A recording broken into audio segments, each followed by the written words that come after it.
Hey everyone, it's Pastor Lori. I'm praying for you all today and thinking about you all, especially as we move forward during this pandemic and so many uncertainties.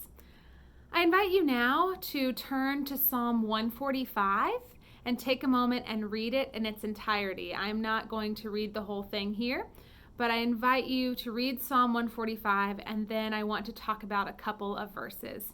I'll wait. As I read Psalm 145, a couple of verses stuck out to me, and there were some questions that I am asking myself, and so I invite you to consider them as well. I'll start with verse 2, and it says, "Every day I will bless you and praise your name forever and ever."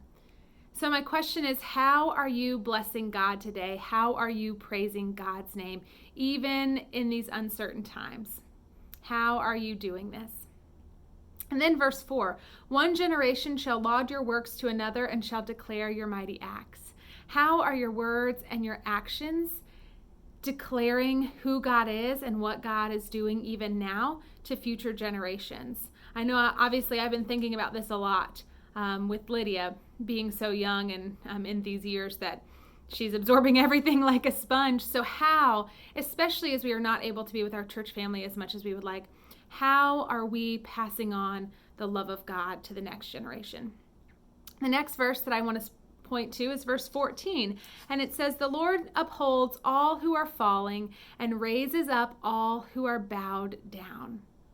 I don't know if you feel like you are falling right now.